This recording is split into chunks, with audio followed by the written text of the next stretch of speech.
The Adventures of Frank Race, starring Tom Collins.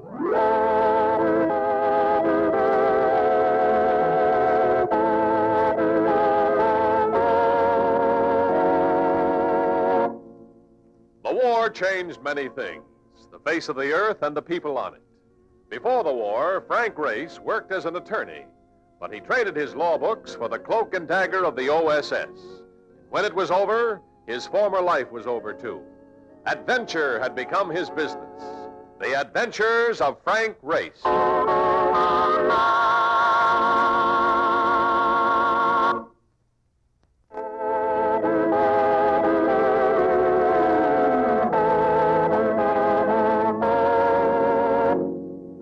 And now we join Frank Race for the adventure of the Baradian Letters.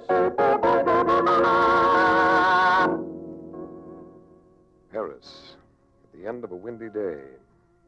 Dusk had fallen, but walking along the Quai du Louvre, we'd been able to see whitecaps on the River Seine. And now, waiting to cross the Rue de Rivoli, we caught the Eiffel Tower looking as though it might take a bow any minute. Everything seemed to be going places, particularly masculine hats and feminine skirts. Mark and I were on a holiday after finishing an investigation in Holland. I sort of like to get around and see things on foot, but Mark, well... Listen, Race, where you going now? At the hotel. Another 7 or 8 blocks, I could never make it. Not unless you want to haul me piggyback. I'll take care. Not me. I don't want no part of them flying bedsteads they use in this town. Look, I got a better idea. What? I'll stop in at the American bar in the next corner. I promised that bartender in Brooklyn I'd swing by and shoot a fat one. All right, I can meet you there later. Swell. Make it about 8, huh?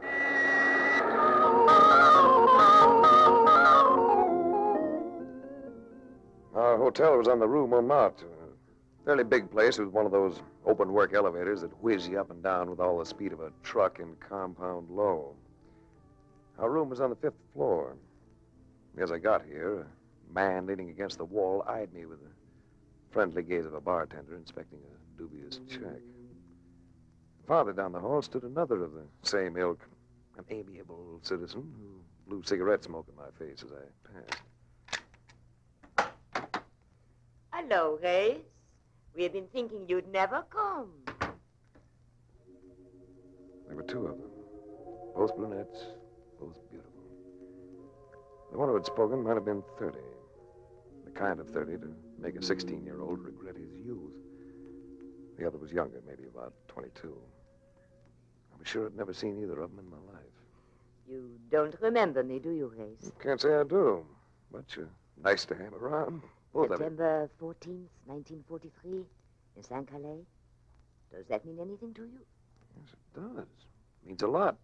2 days before, on September the 12th, you had parachuted down near Le Mans for a rendezvous with other OSS operators.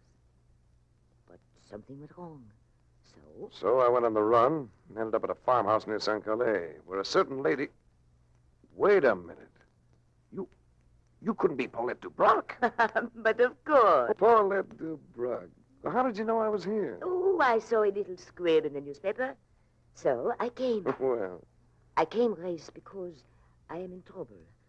But before I say more, I want you to know my friend, Amy Kenter. American? Cleveland, Ohio. Hello, Race. As I came in just now, I passed a couple of men in the hall. One was pockmarked, with a small mustache. The other one had a ring in his left ear. Would they have anything to do with this trouble you mentioned? Oh, so they followed me here. Who are they? Oh, they've been stalking Paulette for days. There seems to be a gang of them. Last night she was fired upon. Not a hangover from the underground, is it, Paulette? I don't know, Race. I only know that I am not as carefree as I used to be. I'm afraid. Oh, they're here. Don't open that door, Race. I have the adjoining room. Slip in there, both of you. Here. Thanks. When you hear me let them in, leave. Where can I find you later? Across the Seine. First off the Boulevard Saint-Michel. There's a small orphanage, Saint Martin's. You'll find us there. Yeah, I'll come. We'll talk this over. Well, come in. It's always nice to have company. Where's the woman? You're the boy I saw in the hall, aren't you? I want to blow smoke in my face. Get away from the door to that other room, monsieur. Sit down. Make yourselves at home. I'll order drinks. You have had your warning, monsieur. Now I act. I rarely use a right-hand punch for an opener. This lad had come in chin first. His pal gaped down at him as though looking at a freshly hooked haddock.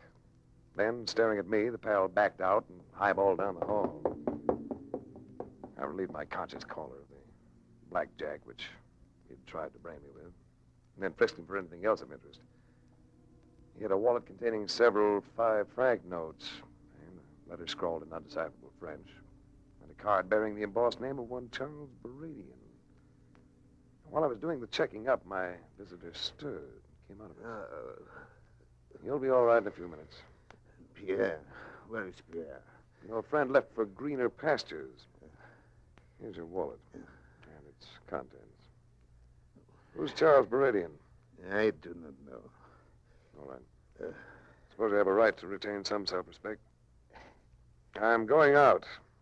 I suggest that you get yourself a drink, lie down for a while. Just don't be here when I get back. The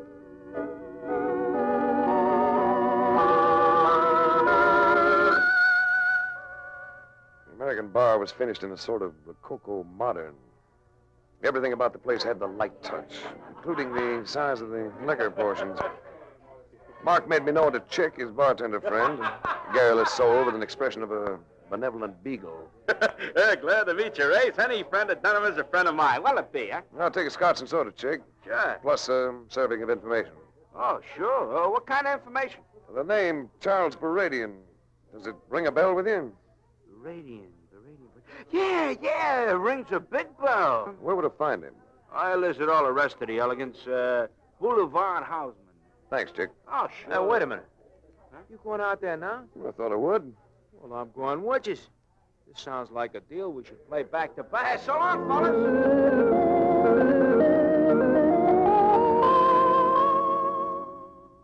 Getting across the threshold of the Baradian mansion was like trying to pry your way into the Chase National Safety Deposit Room without proper credentials.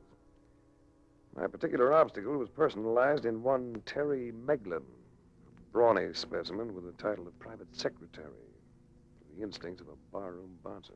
You can understand, Mr. Race. It isn't only a question of looking after Mr. Baradian.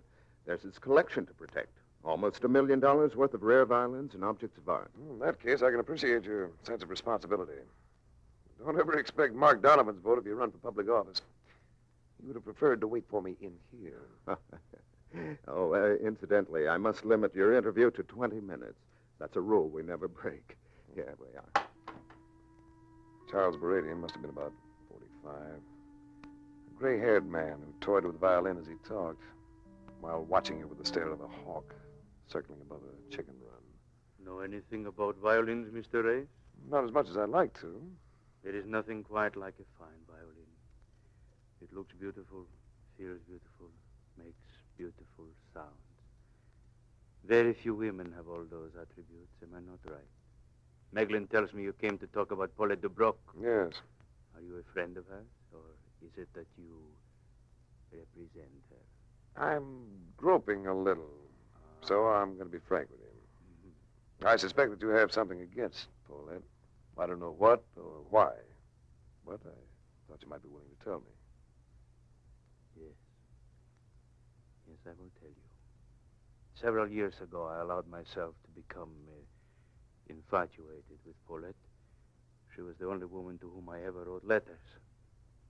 Lately, I have been getting those letters back, one a week. Each letter cost me quite a sum of money. Why do you feel you must pay for them? In a few weeks, I am to be married. Also, I am in the process of embarking on an important business venture.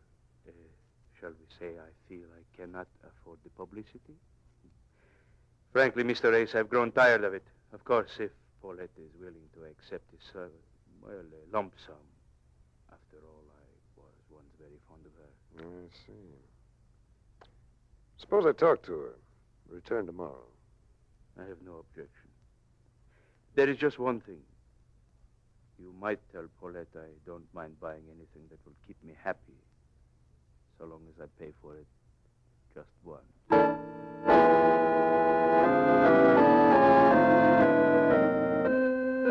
At Saint Martin's orphanage, I was ushered through to a secluded terrace where Amy Kenter sat in the sun. A delectable figure in sweater and shorts. She got up to greet me. Hello, Race. Paulette hasn't come in yet. She should be here soon, though.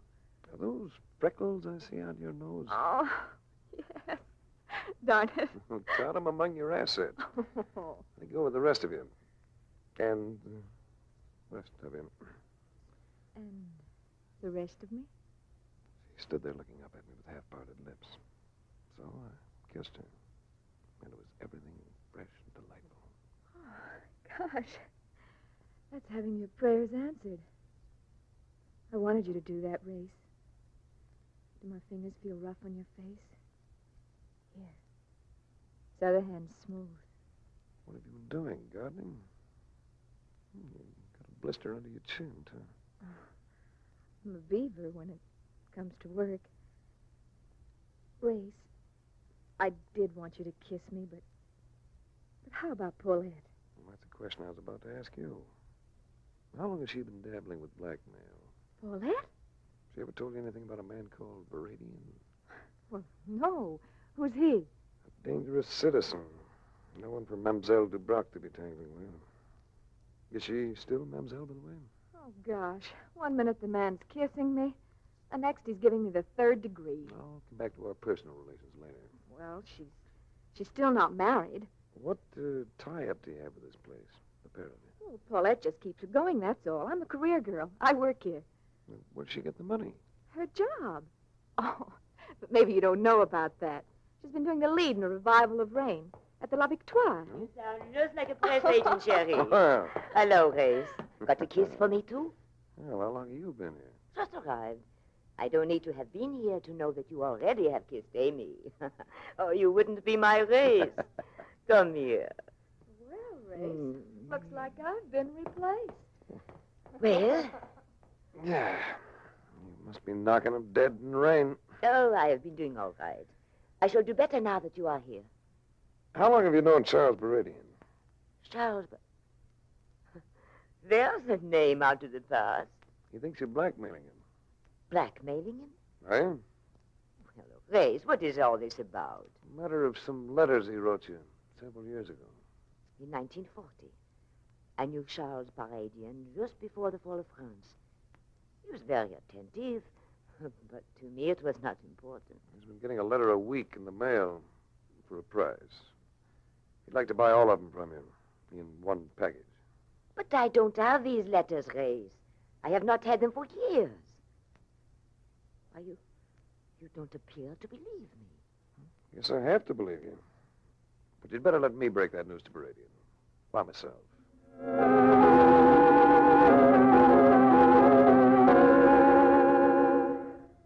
Next afternoon, I rented a car. Mark and I then drove out to the Baradian mansion. I told Mark to cruise around the block till I came out. This time I had no trouble getting in. Meglin answered the door himself, and I was led to a drawing room smothered in draperies. Here, a stranger leaned against the ornate mantel. He looked capable of breaking up a dark strike, and the cut of him spelled cop in any language. This is Mr. Race. Oh, I am Benoit, monsieur, of the Sûreté. So our little matter of blackmail becomes official, does it? I am concerned with blackmail, monsieur. But more than that, I am concerned with the murder committed in this house last night. The murder of Monsieur Charles Baradian.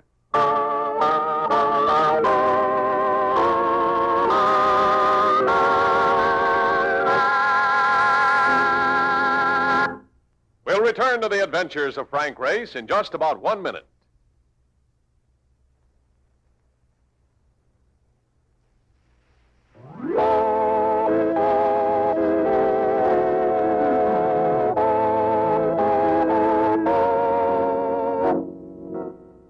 And now, back to the adventures of Frank Race. I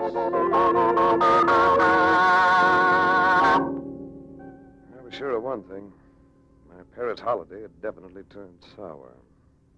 Here I'd been acting as an apparent go-between in a blackmail transaction. And now its victim lay sprawled on the floor of his study, murdered. Around his neck, an ugly red welt where some sort of cord had cut and strangled the life out of him. I had a close look at the wound while Benoit laid out the details. Well, he was first hit on the head, probably with a poker. And a fine violin is missing from the collection. What was its name, Monsieur Megler? Guarnerius. Yes, well, we might call it a typical case of murder and burglary.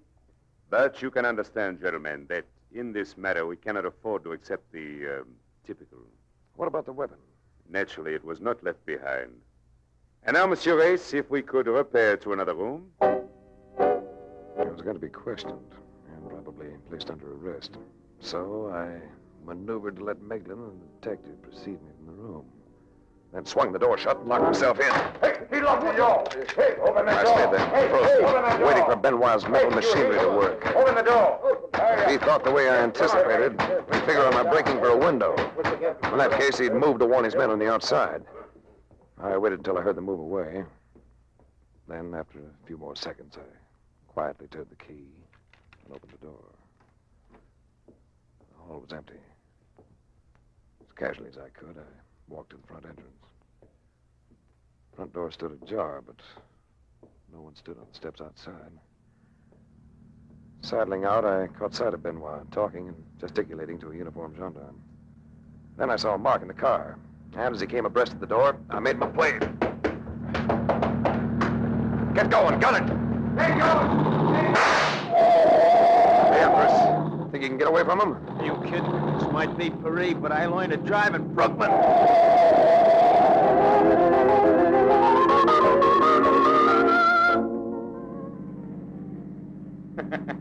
Told you I'd get away from him. Right, what do we do now?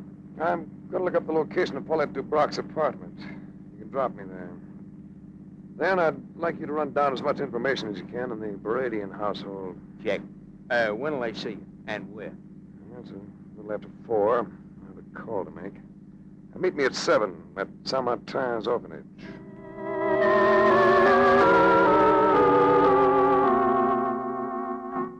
An actress playing leads usually does pretty well when it comes to money. But Paulette's apartment proved to be frugal, even old-fashioned, to the extent of having portieres between the living and dining rooms. Paulette wasn't at home, which gave me a chance to look around. On a small dresser in her bedroom, I spotted a couple of letters postmarked January 19...